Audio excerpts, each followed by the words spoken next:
Львові при Українському католицькому університеті минулого тижня було відкриття нового центру імені митрополита Андрея Шептицького.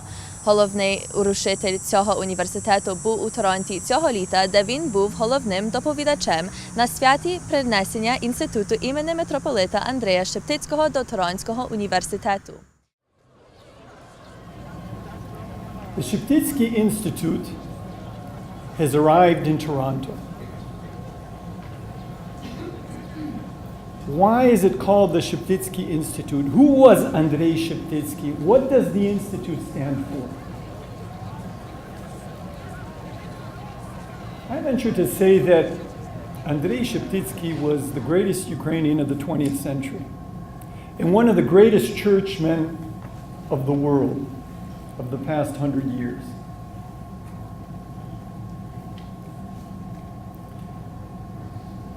For 44 years, the first 44 years of the 20th century, he was head of a small church with between 3 and 4 million members in a distant, poor corner of the Austro-Hungarian Empire. There were only 3 dioceses in this church with 3 bishops.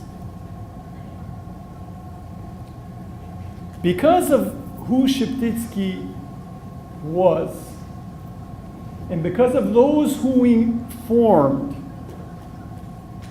today this church has 49 bishops, 33 dioceses and eparchies, and its members and its communities are spread from Siberia to Egypt, from Western Canada to Argentina, across the entire globe, witnessing to Christ, struggling with some of the greatest challenges that history has provided.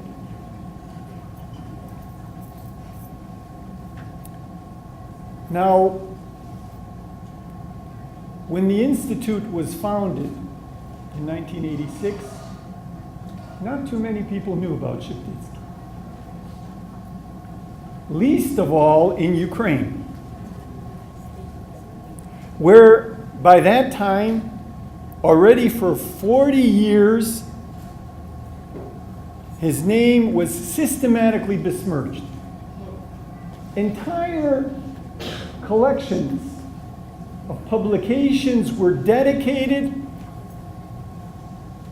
to negating his legacy. Books like, with titles like With a Cross and with a Knife. The Soviet propaganda machine sought to erase the work that he had done, the seeds that he had sown.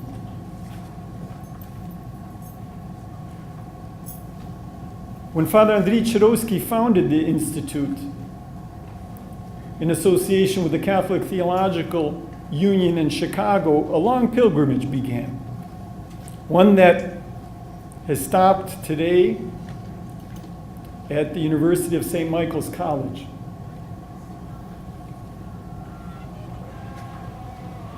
Today, the Canadian Parliament has recognized Sheptitsky as a particularly righteous person in history, with a unanimous vote of the House of Commons. But it was Father Andrei, and then Father Peter, and Father Andrei Uniferco, and all the staff, and the wives, and the children, and the friends, who first, in a systematic way, started to bring to us this outstanding person, who still is not known. He's of the qualities of Newman. He's somebody that was way ahead of his time. He was a billionaire that became a monk. He was from the highest Polish aristocracy And he went to the second class or third class people in the Austrian Empire, because the German speakers were first class, the Poles were second class, and the Ukrainians were third class. There was an uproar in Polish society saying, how could this happen? The Pope intervened personally when he was some 20 years old to bless him and to make sure that his father doesn't keep him from becoming a monk. And that was only the beginning. At the age of 35, he becomes a bishop. And 3 generations before Vatican II, he began writing pastoral missives to his faithful in hillbilly dialect, in Hutsul dialect. In 1901,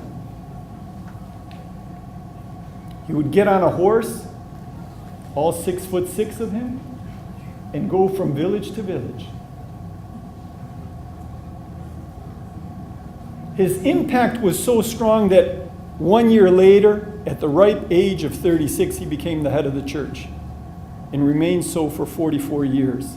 Under 7 governments, the Austrians, the white Russian invaders, a brief period of Ukrainian independence, again the Austrians, the Polish interwar regime, the first Soviet occupation, the Nazis, and the second Soviet occupation, which liquidated his church.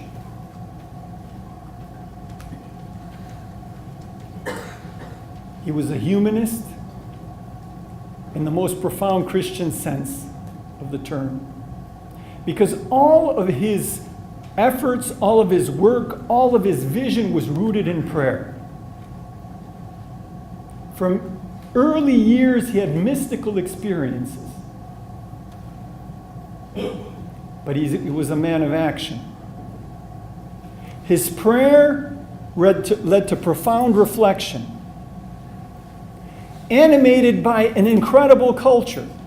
Most Ukrainians don't realize that the correspondence between him and his brother, who is already a beatified saint, Clement, is in French. That was the language of the children in the Sheptytsky household. His German, of course, was perfect, as was his Latin. He translated Plato and Basil from Greek. But his pastoral letters and his theology is not abstract. It's connected to life. Father Peter has shown us in his great study how profoundly he was rooted in Thomism. Father Andrei has shown us in his dissertation how he ranged widely in his interests. As a young man, he traveled to Russia to meet the aged, famous philosopher Vladimir Solovyov. And his whole life consisted of overlapping and mutually harmonic efforts to bring Ukrainians and Poles together, Ukrainians and Jews, Ukrainians and Russians, Catholics and Orthodox, Christians and Jews. He was often criticized. In Western Canada, he was greeted with rotten tomatoes, because to Canada he did come, and to the US, and to Argentina, and to Brazil, and to the Paris Peace Conferences after World War I, arguing for the dignity of his people, the biggest nation that was without nationhood.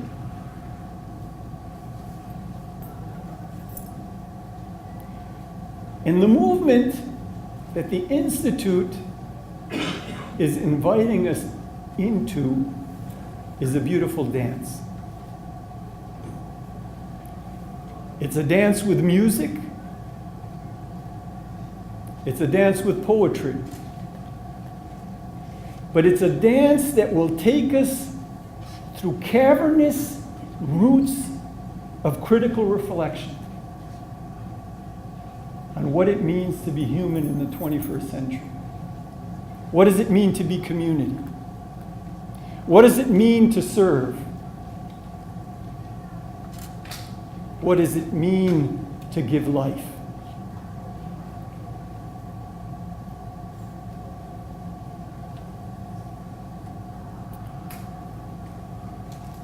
The leaders of the Institute battled uphill. I saw how those professors got their PhDs as they had small kids, sometimes not having money at the end of the fourth week of the month.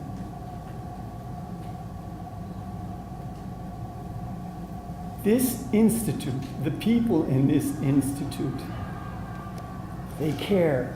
They want something. They want something for Christ, for the church, and for this world.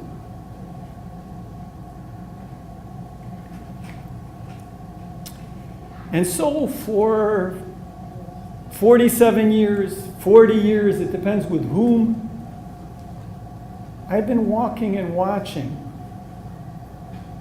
inspired, enlightened. And this is your opportunity in Toronto today. And I ask you, don't waste it. Don't waste this opportunity. Because times are tough again. Today, only 1/3 of the world is free. Another third is partially free. And the rest, over 2 billion people, live under tyranny. Authoritarianism or outright totalitarianism. Billions of people are scarred deep in their souls by what totalitarian systems have done. And our people bear those scars. And it is the good news of the Lord, interpreted by Sheptytsky and his followers, that is closest to the wounds that we bear. I serve in Paris. My eparchy covers 5 countries. When I arrived, Your Eminence, the budget of my diocese for maintenance of the bishop, all staff, and all activity for 5 countries was 35,000 euros per year. It's a tiny outfit. It's very small. It's Paris. But if somebody gave me use of a building like Wendell Hall in the center of the city, I hope that the community that surrounds me would say, this is an incredible opportunity, and we're not going to waste it. You can be in that building. Today's garden party, today's prayer is an open invitation for you to come regularly, to learn, to understand, put a diagnosis on our community wounds, to receive a healing touch, and then to get a mission to go out and touch and heal and inspire others.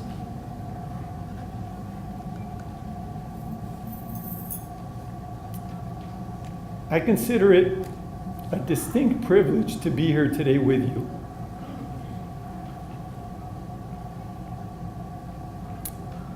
It's a source of great joy. It is, like you said, Vice Chancellor, a homecoming. I believe if the community, if our eparchy,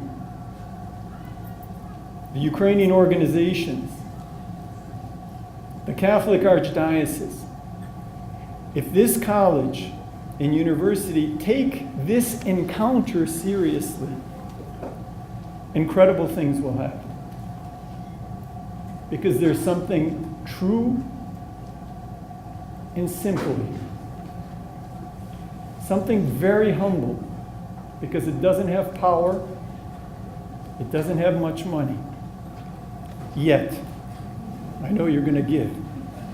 I'm going to give. And we're going to give together.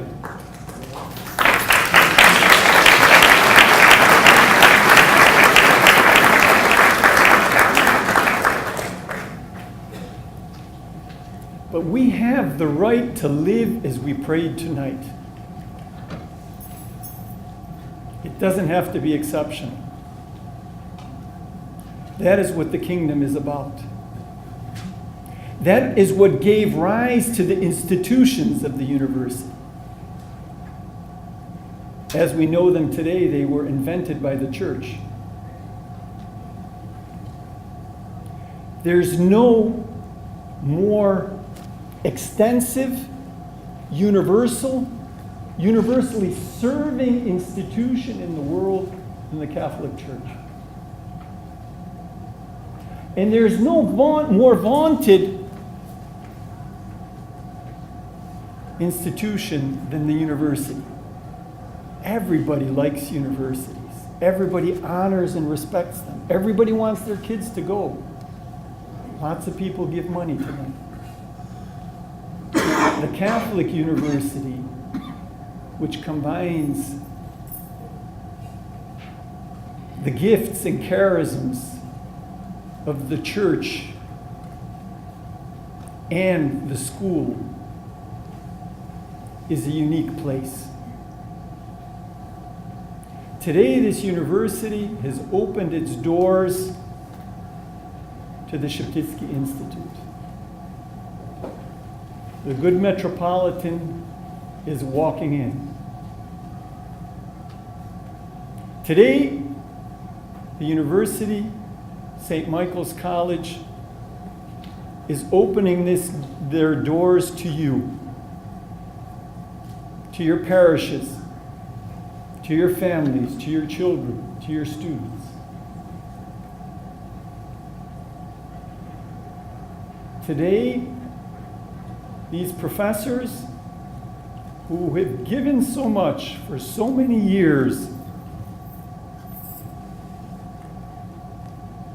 are asking for your cooperation, to join in the dance, to go through that cavernous, critical, and creative process and pilgrimage of inquiry.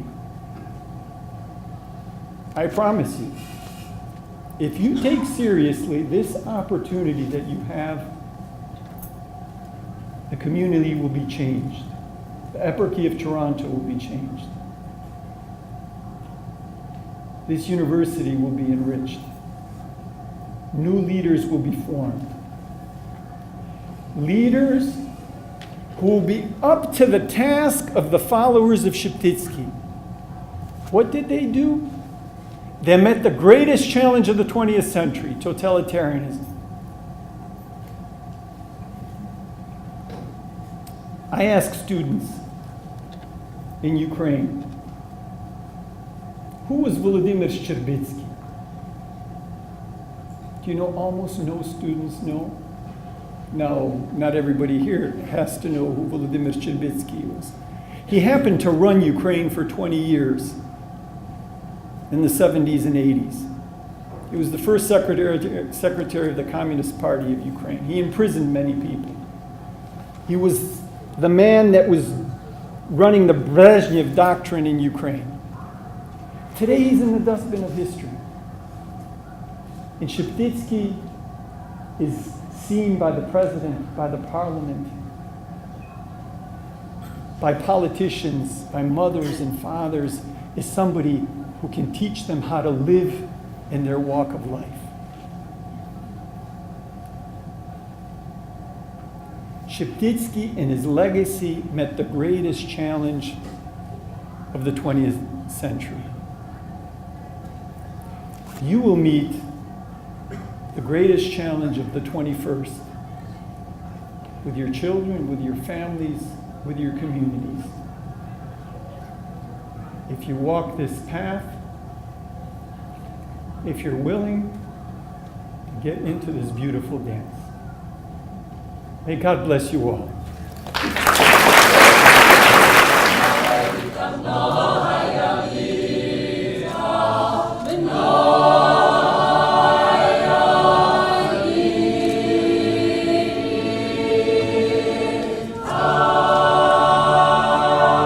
Over to you, Toronto.